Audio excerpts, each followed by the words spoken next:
It's January, Aaron, and last year we left Hammerland. We got through the creepy, barren wasteland of 1950s through 1970s Hammer films. Although it wasn't a wasteland, there's a cornucopia of richness, doused in blood. We talked about the Frankenstein and Dracula movies of that studio, but you know what? Can't leave that behind. We are going back to Hammerland with Son of Hammerland. We're going to do a year of the kind of the offshoot, weirder horror films from Hammer. To kick things off in January, we're not straying too far from our roots because we're talking about a vampire movie featuring Peter Cushing, but it's not a Dracula movie and he's not playing Van Helsing. What is going on with the vampire lovers? I mean, that's a heck of an intro. I suppose you could argue that Peter Cushing is still kind of being Van Helsing because he does his job, and he figures things out and he rights the wrongs. But yes, The Vampire Lovers is one of my favorite from later Hammer. It's comes out. It was 1970, directed by Roy Ward Baker, who had made a little bit of a name for himself as a prestige director. He directed one of the better films about the Titanic called A Night to Remember before he came over to Hammer. And he did Quatermass and the Pit, which was the third Quatermass movie. And he also directed a few others before he came around to The Vampire Lovers. Vampire Lovers is an adaptation of the Sheridan Le Fanu novella called Carmilla, which actually predates Dracula by 25 years. So it is a seminal vampire tale, and it also opened the floodgates in 1970 for a wave of vampire or lesbian vampire movies, many of which followed in its wake. Basically from 1970 to 1975, we were awash in them. You and I talked about them. One of the better ones, 1974's Vampires by Jose Larraz. Yes. A few years back. But that was kind of the end of the cycle. And this is the one that kind of kicked it off.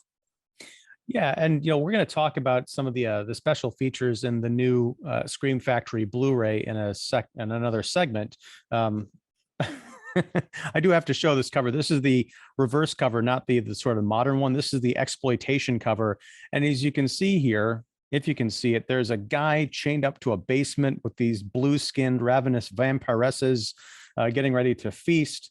It says, "Caution, not for the mentally immature." I don't know what that's about. And it says, "If you dare, taste the deadly passion of the blood nymphs." I think the blood nymphs would have been a much better name for this movie. It was. I love that cover. It has that scene does not appear anywhere in the movie. And actually, it's not just a guy. Like there's a whole row of people that are chained up. It's like, I want to see that movie at some point. But I'm also quite happy with the movie that we get.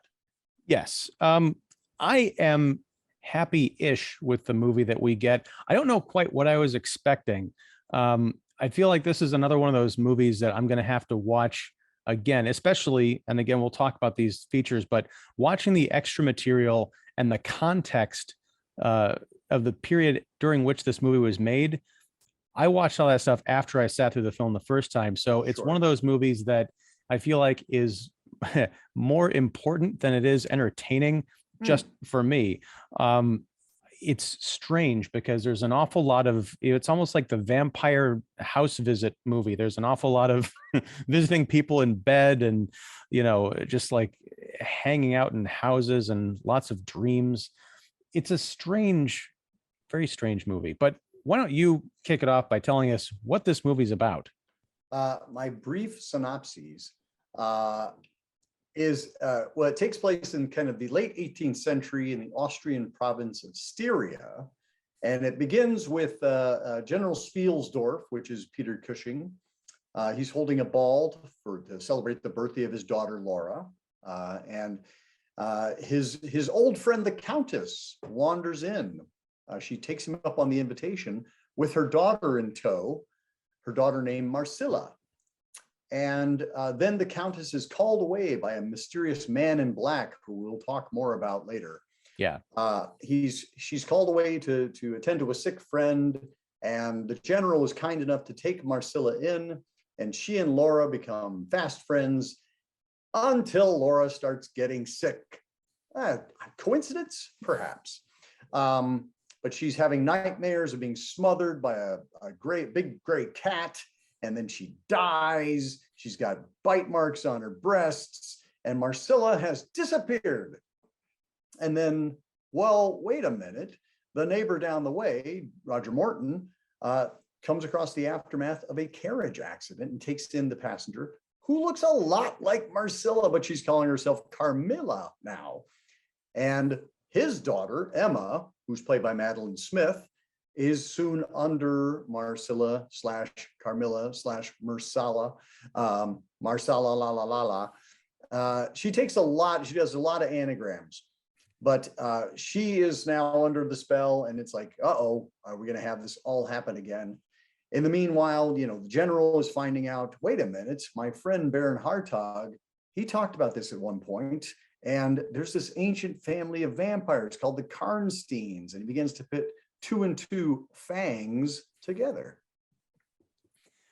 Indeed. And, eventually, I don't want to spoil the entire movie, but there is it's not exactly a mob of people. It's a group of people who decide to go after the vampire in the crypt. And there's a flashback scene, which kind of gives some context to the flashback that opens the movie, which establishes, it's a great thesis statement. And again, this is something I hadn't known until watching the extra features, as to, this really kicked the doors open for Hammer to go into a new phase, going from, some people might call it stuffy or prudish, pre-70s vampire movies and monster movies.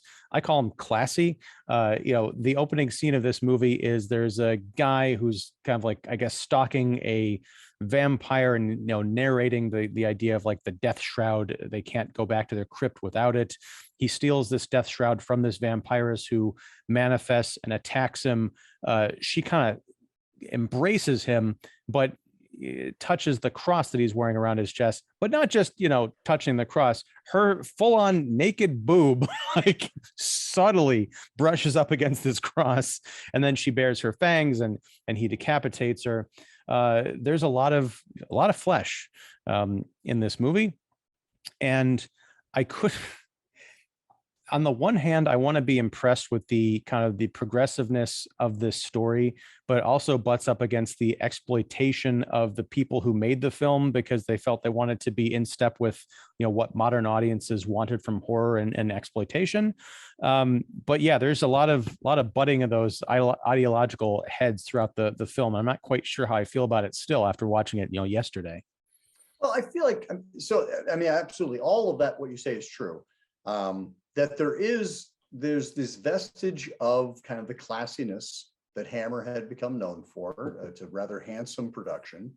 But then, yes, you have this female nudity that is brand new for us. We've only seen the plunging necklines up till this point, and now we're seeing the full frontal.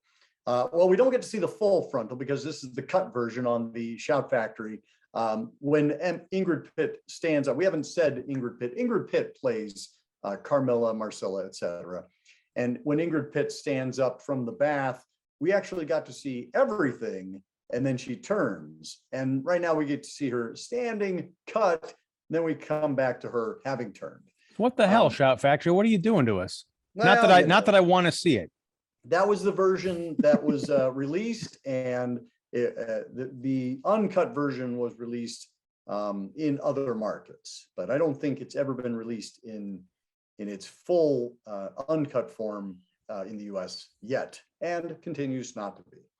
But what you were just leading into, the idea of the context. 1970 was actually a really interesting year for Hammer. You and I had talked about, they did 2 Dracula films, Scars of Dracula and Taste of Blood of Dracula. And they did a kind of Frankenstein riff with Horror of Frankenstein, which is kind of a comedy without Peter Cushing. And as you were saying, we were coming into a much more kind of progressive era, where the both the Americans had changed their rating system into the MPAA, and England followed suit a couple years later with their altered X rating. The X was anybody, you had to be 16 and up to watch. But X didn't mean what X has come to mean now. Right. It just meant that there's some racier material, it's adult material. And so it had been 14 before, and now it was up to 16. Or sorry, it went from 16 to 18. And that was the X certificate. Yeah, and I think I heard on one of the commentaries or one of the interviews that previously to this, that horror movies had an H rating, like they had their own separate category. Yeah, this is scary. Right. Wow. You think it would be S for scary, but no. So, I mean, that's the thing. You mentioned that Hammer has always indulged in the plunging necklines, and, I'll say red-blooded American male. I don't mind, I don't shy away from seeing attractive ladies in various stages of dress. But there was something about the previous Hammer films that we've talked about where you'd see someone in they're usually period costumes. So you have these dresses that accentuate certain things.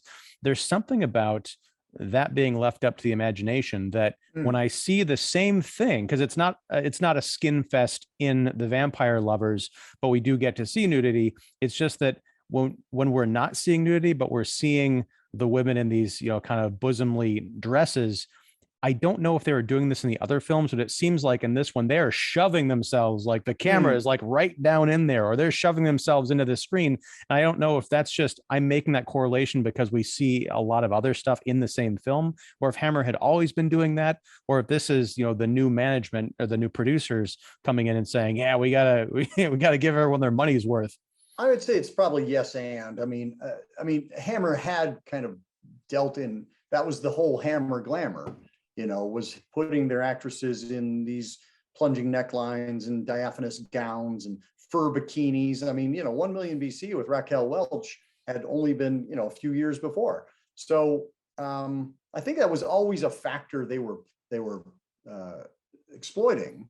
But here, I mean, and the gratuitousness of it is very evident here. I mean, we have, a completely pointless, we have Ingrid Pitt in a bathtub. It's like, why do we need that? We don't, but maybe we might.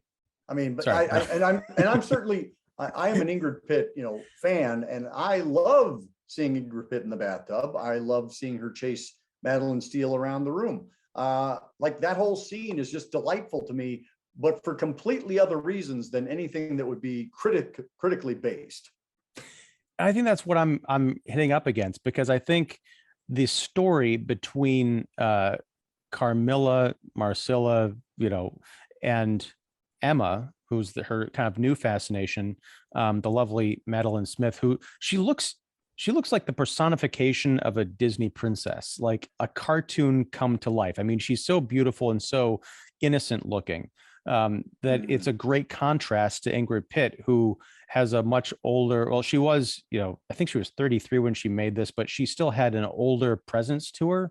Right. That contrast and that sort of romantic, unrequited romantic relationship, I think made for some really cool drama and tension throughout the story. But I felt like the producers were stepping in, kind of like in slasher films, like, oh, we got to have someone get their head cut off every 7 minutes. It's like, I felt like the producers were standing off screen saying, yeah, she's been alive for 200 years and she kind of likes this girl. We need tits. Chase her around the room some more, naked. So what's interesting about that, though, is, I mean, I think about what would come, in terms of exploitation films. Sure. And I mean, in this regard, I mean, this is actually pretty tame. Now, I'm sure it was racy for the time, but, for a modern viewer, I think, there's basically, we see 1, 2, 3, and then we get four instances of female nudity, 2 of which are in the same scene. So it's not, it's not a skin fest by any stretch. And could you have had the movie without it? Absolutely. We don't need to see the doctor pull Laura's dress all the way down to see, the bite marks. It's really just there so that we can have another boob on screen. But I really like, there's kind of an innocence within the exploitation of that scene where she's in the bathtub. It feels very natural. It's two women trying on different clothes. And it's like, I feel like I mean, it's similar to, it feels less exploitative than like, you know, what we would see in the slasher films where they're in the locker rooms or they're having slumber parties or whatever. Like this feels, again, it feels kind of quaint almost. It does, but I almost wish that we had gotten the lesbian vampire movie pre-1970 so that I could see a completely serious kind of buttoned up version of this story, because it almost seems like they want, you know, the progressiveness, I'm using that word again, of having a lesbian vampire story. It's almost like they felt like they couldn't do that unless they told an exploitive lesbian vampire story. It's not like it's not like even an Interview with a Vampire 30 years later or whatever, Tom Cruise and Brad Pitt are running around like naked and giving each other, you know, full schlong nude massages or something. It just seems very double standard. And even that scene, I agree, the bath scene, you know, is nice. I just think that, I mean, it's nice for a lot of reasons, but I feel like if that were the only bit and it's like, oh, these two are very comfortable with each other, here's a little bit of skin because we're getting into this new territory. Right. But there are a few other scenes that are very much kind of exploitative. So it takes that sweetness out of that moment. And just, I get the feeling someone's like, we need to get some flesh in here. Let's have her take a bath. Then innocently, oh, she's got to try on a dress. Oh, it's not going to fit right unless you take it all off. You know, it's just, it's weird. What are the other instances, if you recall, that kind of rubbed you the wrong way? Pretty much all of them. I mean, like it just felt very obvious and on the nose. And I don't know, I almost wish that it was more like obvious in the context of the story. Like, we're just going to have them walk around naked all the time instead of trying to be subtle. Like the opening scene where the vampiress, you know, embraces or goes to attack the one guy. There's no reason that her boob was literally hanging out of her shirt for like no reason. And it touches the crucifix, right? Yeah. Well, you know, that could have been, you know, just her open, like the plunging neckline or whatever. Sure. It's just every instance in here, it felt like we're going to have almost an innuendo version of explicit graphics or explicit visuals, if that makes any sense at all. It's the kind of the artsy thing. Like, we're not, you know, of course she's getting out of the bath. We have an excuse to show it. Why not? She's hugging the guy. You know, boobs do fall out of shirts. Why not? Well, first off, there have been other adaptations of Carmilla. And Blood and Roses from 1960 is probably it's kind of closer to what you're referring to. It is more buttoned up. It is less explicit, and there's also the Crypt of the Vampire, which is an Italian-Spanish co-production, I think from 1963. It's got Christopher Lee in it, and that is the same story, just with a witch instead of a vampire. But there were, again, the story had been told, and I think it just hadn't been told this way with this level of adult material. Mm-hmm.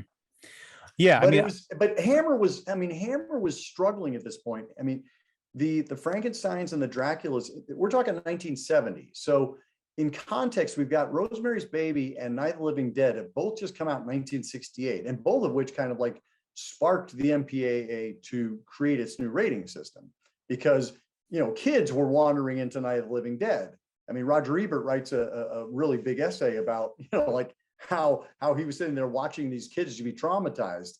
And so 1968, you know, like the face of horror is changing, and Hammer is trying to keep in step, because again, they're throwing out these Dracula movies and the Frankenstein movie. They're trying to keep their audience, but their audience is dwindling, and they know that.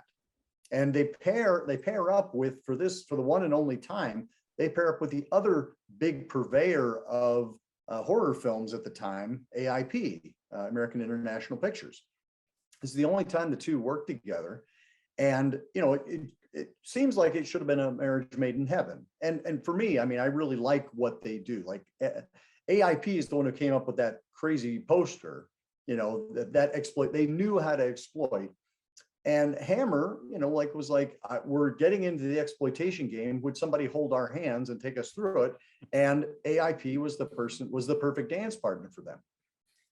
Yeah, but this is like, can you please hold our hands? Wait, why did you just put a boob in my hand? I think here's the thing. And We're talking about 4 boobs here, folks, just to be clear. Yes. It's not like on different people, I should mention. Yes, also, yeah. And it's weird that I'm getting hung up on this because, you know, I'm a deviant, man. I'm into, you know, I love you like women slashers, you like giallo. Yeah. But So I'm by no means a prude, but I think what it is like Vampires, a movie that we mentioned earlier that it came out 4 years after this, that has a lot of nudity in it, but I feel like it's appropriate because it's about 2, like from what I remember of it, 2 lesbian vampires who like seduce people and they're constantly making out with each other and they've been around for hundreds of years. So they just walk around naked. They don't care. Right. This is more of a strange, unrequited love story that, you know, I don't know. I'm not quite sure what my issue is. I can't quite put my finger on it. Like you wanted to, you were actually in, well, and that, I don't know, I don't want to put words in your mouth, but it sounds like you were more invested in the characters and that the exploitation elements were kind of taking you out of that story. Kind of, because I feel like this was not the movie for the people who wanted to make the kind of movie they wanted to make, if that makes any sense. It's kind of like trying to turn Shakespeare in Love into Porky's, you know? Okay. Yeah. But no, I mean, that's the thing is I think for as much as I'm complaining, there is one scene. I don't know if this is captured in the 4 scenes that we're talking about, but there is a scene that's very tastefully done. I was shocked, nearly fell on the floor, where Ingrid Pitt's Carmilla character seduces, is it the governess? Is that what? Okay. Yes. And Madame she's like, Peridot. Yeah, Madame Peridot seduces her, you know, the kind of like the vampire, you know, drawing the victim in, gets her into a room and says, turn off the light. And she does. And then we see Ingrid Pitt like by the moonlight getting, you know, completely undressed. And then they kind of do their thing and, you know, off screen. It's, you know, that was tasteful and it was erotic and sensual. I didn't need to see them, you know, slathering each other in oil and seeing all the naughty bits or whatever. Right. And I think but we never do. I guess that's my point. I'm like, we never do see that level of exploitation. I mean, that's the 4th of the bunch, you know? Okay. So you were counting that. Yeah. I don't know. It's just, there is something. Yeah, I think we can move on from this and talk about something else because this, as you mentioned, it is only 4 scenes. It's just like a splinter that got in my head. See, what's funny is like that. And again, I think for many horror fans of a certain age and of a certain gender, of a certain disposition, like that was the hook because that was something we had never seen in a Hammer film before. Yeah. And so like, I remember watching this for the first time and I was like, you know, if this was the answer, because I would have loved to have seen, you know, again, sorry, you know, but I would have loved to have seen the dresses falling off of some of the Hammer starlets, and I never got to. It was always, then suddenly it was like, oh my gosh, Ingrid Pitt is completely Starkers in the bathtub. I'm losing my little 12-year-old mind. Yeah, and I get that, and that the people who made this film, I think, had those not necessarily 12-year-old boys, but you know, possibly, I don't even know if home video was a thing at that point, but maybe someone said people are going to be renting this thing for decades and warping the tapes. But yeah, that's kind of, I think, where my sensibilities are. I can feel the machine of the movie while I'm watching the movie, and it's just kind of irritating because I'm like, again, if I were watching, you know, something from 5 years earlier, I think we would have gotten the mature, capital C, classy version of this story. Because before we started this Hammerland journey, before I knew anything about Hammerland or Hammer films, I thought that all the Hammer films had the elements of violence and nudity that we see in the Vampire Lovers. I think I'd seen a book, like a big coffee table book from years ago, like The Women of Hammer or something like that. And I was thumbing through it and like, you know, not to be gross about it, I'm like, where are all the tits? You know, I just, Right. I just assumed that when I started watching these movies that, this was the PG coffee table book of something like, crazy exploitative that you're watching. And I was pleased to find, as we had that, these long conversations over the last year, that it was something different. And there was a lot more left to the imagination. And there was more to appreciate about these beautiful women than just like wondering when we're going to get to see the goods, so to speak. Sure. And this film, I just felt like half the casting, I don't know if this is at all true, but I felt like half the casting was, how are they going to look without their clothes on? And in fact, one of the extras that we'll talk about soon, there was Right. some of that with Madeline Smith. She took it like a trooper, and the story did not turn out the way that I thought it would. It was kind of a cool solution to a quote unquote problem. But yeah, so I will say, as far as the atmosphere in this film, I think there's some very cool stuff going on. We mentioned the nighttime scene. I love the mist of the shrouded figures, the vampires. It's something we haven't seen before, a real supernatural flavor to these creatures. Ingrid Pitt, for as much as I've been complaining, the first like real like strong female vampire character we have in this movie isn't just the main character. She's the main character in the way that Christopher Lee really never was in his films. She's like got a full-on personality, and she's talking, interacting with people. It's really kind of neat. Yeah, no, I hadn't seen I knew about Ingrid Pitt from like seeing pictures in various reference books, but I remember watching this for the first time, and I instantly fell in love with her. I was like, wow, like she brings such a maturity, and she has so much like sexual energy, but it isn't slutty. You know what I mean? Like it feels like this is a woman who completely is at home in her body, and she is a predator. She's not intimidated by men.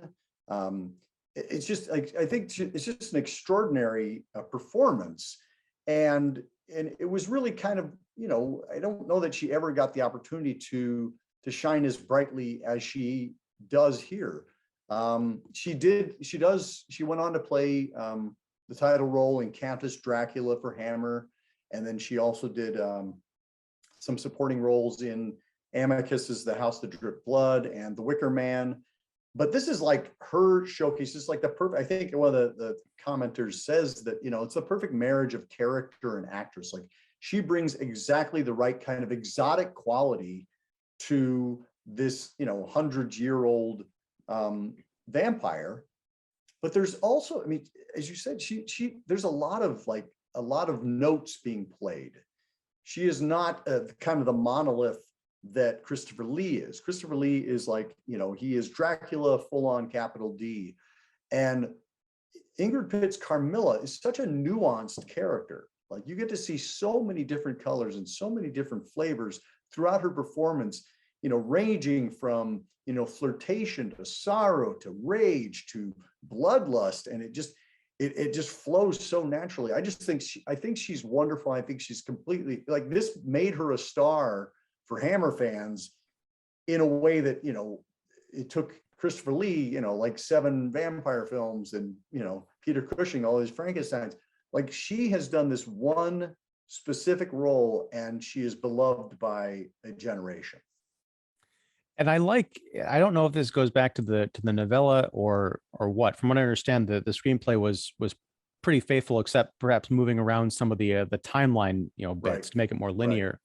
Right. But what I liked was, Carmilla is really interested in Emma, and Emma, for everything that we know, she's a straight, young woman, and she's kind of got eyes for Carl, the village, the strong, buff village guy. And she talks about when Carmilla is staying with Emma, or Emma is staying with Carmilla. I got it mixed up, but Carmilla's putting some pretty heavy moves and using that seduction and, kind of grooming Emma to become either the next feast or the next companion. Right. And you get the feeling that she doesn't want to turn, Emma just into food. Right. She's taken a shine to her.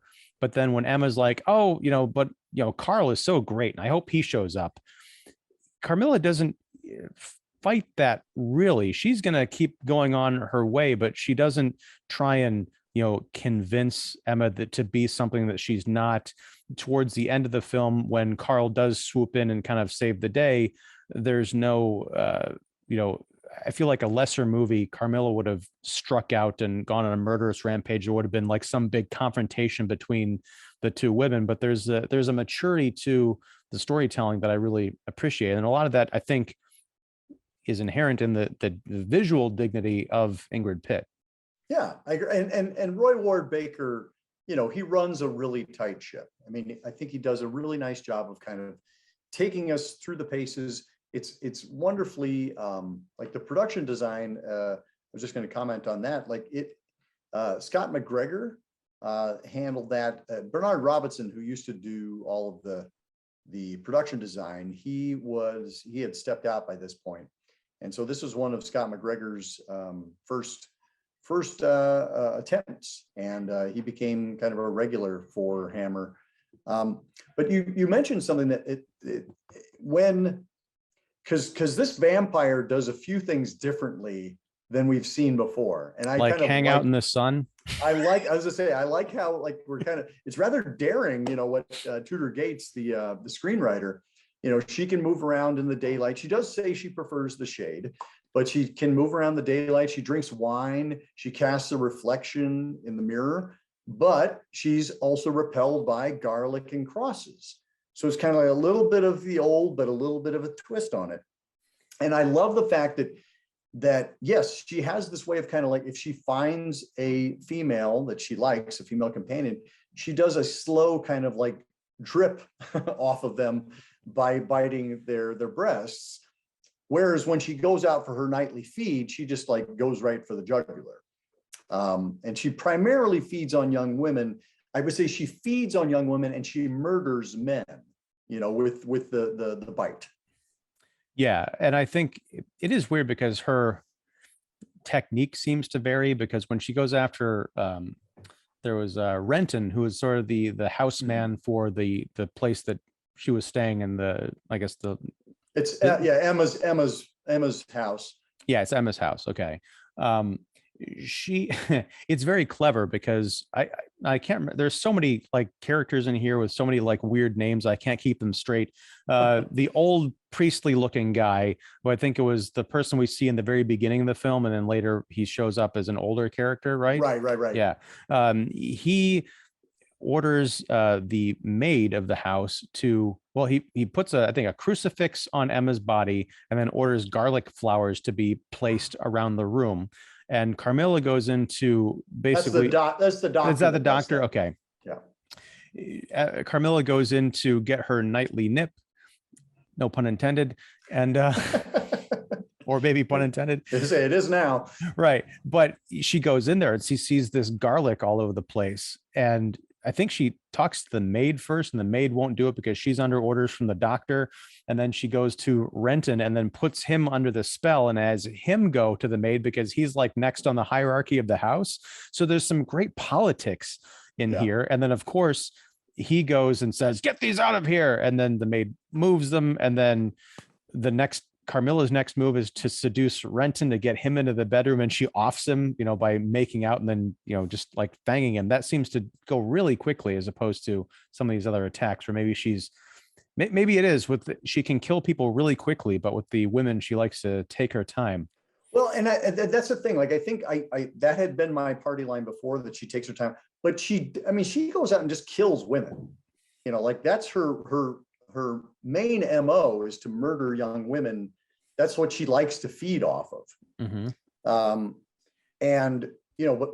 But she murders the men, like she murders the doctor, she murders Renton by biting. Well, right. And I think she kills everybody in the same fashion, but it's just a matter of, except for the two that she likes, the two Emma and Laura, like those are the only ones that are treated differently. Right. But even they, she kills Laura, right? But she kind of develops feelings for Emma. She does I think with Emma, she was going to do her the same way she did Laura, the slow feeding, but then she kind of catches feelings for her. What I'm saying is with the men, it's more like, and I know you're vegetarian, so this, I assume you'll understand this, but it's like eating a McDonald's cheeseburger, which you eat in like 3 bites and then you throw up. versus eating a fine fillet steak where you're just going to sit there like, oh my God, it just tastes amazing. I never want this to end. I feel like that's her barometer for feeding. I think that's right. And I think that, I mean, because Emma is getting sicker. Like, I feel like the thing is, like, when she's feeding off of her companion, she's trying to prolong, she just can't help herself. This is how she, this is her idea of a relationship. It's like, I'm going to drag this out and enjoy this fine meal that I'm really enjoying and stretch it out as long as I can. But ultimately, I know that you're going to die and I'm going to have to move on. And Ingrid Pitt has that amazing scene where she talks about, you will die, everyone dies. And she's really upset about it. And it's like, because this is her plight. She will always outlive everybody, partially by her own hand or teeth. Indeed. You mentioned that early on that Peter Cushing kind of takes the Van Helsing role, and I will grant you that in the fact that, and again, not to spoil anything, although I really want to, because I think I don't know if it's an innovation, it's just something that I hadn't noticed before. And I'll just say that there is a vampire who gets a stake through the heart. Usually it's kind of a top-down thing, right? Right. This is almost more, I'll call it science-based vampire disposal, where they're going in an angle to get up through the rib cage. I'm like, that's brilliant. Like, right. They're I want to using see they're like hickory sticks that they're driving in, and it's not like hammer. It's like they're staking them. They're spearing them. I don't know if vicious. I don't know if this has ever been in a vampire comedy, but it'd be cool to see someone try and like stake a vampire through the rib cage and the stake just snaps. Like, damn it. Right. Well, my brother always had a thing. He was like going, it doesn't matter if you point a piece of wood anywhere near a vampire, it's going to go right into their heart. Like, that's just it's like a magnet. You can just throw it from across the room and it'll go right into their heart. Well, this particular vampire was sleeping, no pun intended, the sleep of the dead, because like, is that like, would they just get knocked out? I mean, there was a lot of commotion going on. I mean, in the lead up to this staking. Right. No, I think it's at night too. So I'm not quite sure what, but again, it doesn't matter now because they're hanging out during the day too. Right. I like the fact that that there is a little bit of playing fast and loose with the vampire legends that we've come to know and love. Right. But I want to mention the thing about Cushing's character, the general. Yes. Right. We've seen, and I can't remember, you'll probably remember this, but there have been more than one of these movies, but the vampire films where there was the aggrieved dad, maybe it was played by Michael Goff in one of them. It's the aggrieved brother, but who kind of becomes part of the vampire hunting party as sort of revenge. The general, his daughter Laura was the first victim that we see, of Marcella in this movie. So he's kind of along for that party. What I liked about this movie is this is a Cushing that I haven't really noticed before, even before the whole grief of the daughter and becoming a vampire hunter. When he's the general, he's hosting this party and he's smiling. I'm like, is this a CGI effect? I didn't know Peter Cushing could smile. Jesus. It's great. Don't get me wrong. He's also got like stubble, like the weird, like this weird stubble, almost as if he had been in another role and had a goatee, but it was like stenciled off. Yeah, no, I do love him in this role, and he was actually kind of a last minute addition because AIP insisted on having at least one identifiable Hammer actor in the bunch. Like they wanted, because right now, as it stood, it was all kind of like new faces to Hammer, and AIP wanted some of that marquee value. So Peter Cushing's agent was approached, and he was signed on, and and I think he's terrific in it. But I think you're bringing up a really good point about like his friend Baron von Hartog, who was the one we see in the prologue, murdering what turns out to be one of the Karnsteins from before. The Baron von Hartog is the one who kind of tells the general the legend of the Karnsteins. And basically leads this merry band back to the Karnstein castle, where they can, because he couldn't ever. He tells that he never could find the one. There was one vampire whose coffin he could never find, and we all know who that is. I like the fact that if there weren't so many damn vampires in this vampire family, he might have found the one, because he said, I was up all night staking Right, vampires. right. There's this montage, and you're like, oh my God, that poor bastard.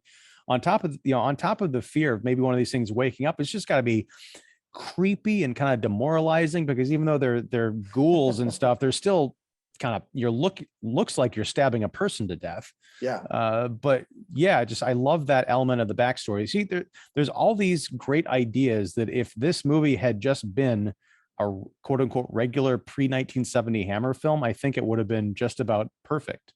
Well, do you think that, like, if you eliminated the scenes, I mean, like, if we offered you a blockbuster version where we cut out all the offensive bits, do you think you would enjoy the movie more? I think I would have, because again, it's not something I can exactly pinpoint, but it's partially because, it rubbed me the wrong way while I was watching the film, but then watching the supplements on this, Shout Factory disc, and you get the history of why this movie was made and the times it was made and the people behind drawing out these elements. I Right. just feel like, it's like, that's why there's like this weird agenda behind the movie. If you'd taken that stuff out, I would have been fine with it, because it's not like every corner of this film is oozing, exploitation and sexuality. There's just these little bits that it's like, you don't need it. You're not gaining anything by it. Sure. See, now that, and all of that, that's totally valid. The things that, like, bother me about this film are, like, we have, because I really love this film, but there are a couple things that every time I watch it, I'm just like, what is up with this man in black? Because he just kind of seems to follow Carmilla about, and he's kind of like, just kind of at the fringes of the story, and we get cuts to him and he's laughing maniacally and, showing that he's a vampire, but he doesn't actually do anything. He doesn't, I don't know that he's driving the story. He comes in and he kind of gives Marcella's mother, the Countess, gives her the cue to leave. But beyond that, he has like no impact on the story at all. And from what I was listening to on one of the commentaries, in the novella, he shows up in that first scene and then we never see him again. And never see him again. So it's an invention of this film that he keeps popping up, I guess, to inspire some kind of mystery, like, who is this guy? My question is, Marcella's mother, Carmilla, our lead vampiress, was she a vampire too? No, I don't think she is. In fact, I don't think she's actually her mother. I mean, I don't know that. I'm kind of like making, but I feel like this is the kind of similar to like Let the Right One In, where it's like that's her familiar. Yeah, it's her familiar that is kind of like providing the entryway. She's been seduced into this being a slave, much like Renton later on in the film. Yes, exactly. That's an interesting idea, because I was kind of puzzled. I'm like, okay, you've got a vampire carriage driver, you've got the lead vampirist, and then you've got this kind of like dupe who's introducing you to high society, which I think is another brilliant story device. You can't, like, vampires can't enter unless they're invited. You get into the good graces of these high society people who just invite you over anywhere you come, anywhere, anytime. Well, and that's just, I think that's the other thing, like the fact that the general and the Countess know each other, they seem like they've been friends. And so I feel like she's just kind of been seduced into the Karnstein ranks. But yeah, the man in black, I feel like he's just there to have more vampire. And it always kind of annoys me. I'm just like, do something, have some kind of impact. The other thing, I mean, like they said, that there is that sense of the repetition of watching, Laura get sick and die, and then we go and have the same storyline again with Emma. Although, like you said, it feels like, the relationship with Emma is a stronger emotional one for Carmilla than the one with Laura. Like, Laura's kind of like what Carmilla normally does, and Emma is something that she's a little surprised by her feelings. Yeah, and I think, and I made a joke about this at the beginning, but you're picking up on it here. There are so many scenes of, girls in bed getting sick and being visited by people and checkups and nightmares and all this stuff. I mean, it almost feels like there are two locations in this movie, right or wrong. I do want to pick up again on something that you'd mentioned earlier with the wine. When Right. Marcella is she's offered wine at dinner, you want red or white, and she says red, and she drinks it. There's almost like this hesitancy and then an eagerness, just like, well, this is the closest it's red, it's the closest I'm gonna get to blood. Right. There's not almost like there's not a sense of revulsion. It's like like a Beyond Burger or something. Right. Now, what was funny is we're kind of watching this with 2021 eyes. That's a lot of eyes. It is a lot of eyes. But this kind of goes back to our Man in Black. It's like, well, we couldn't possibly have just a female vampire running the show. She needs to have, a male vampire who's kind of driving the story. Like she has to kind of answer to him. And there is a kind of patriarchal overarch to it, and not least of which represented by the fact that, the climax is a bunch of old white guys, who are our heroes that we're supposed to identify with. And what are they doing? They're putting down this uprising of these sexually free women who are exhibiting this deviant behavior. And, like looking at it through these modern eyes, you're just like, oh, that's there could be some commentary there. I don't think that was what was. I don't think LaFanu had that in mind. I don't think Tudor Gates, Roy Ward Baker, any of those people had that in mind. But it is an interesting lens to put on it now. It is, and I think, I mean this. Don't take this the wrong way. I think it's a kind of an obvious lens to put on it now. Sure. The whole idea of like these four white guys or whatever teaming up to put down this woman. The thing is, this was 1970. Right. So there weren't a lot of, black starring vampire movies out there being produced in England. But also it's the same trope that we've seen in all of the other male vampire movies. So it's kind of like, it's not like they're making it's not as if, I'm trying to think of the best way to say it. I think you have to make a pretty strong leap to say they were going out of their way to put down this woman. It's like, well, would you rather have that, or would you rather not have a lead female vampire, in your movie? Because that's what's going to happen. Maybe if the maid and the countess and some of the other people had been the ones to team up to hunt down the vampiress, I mean, I would actually like to see that that movie.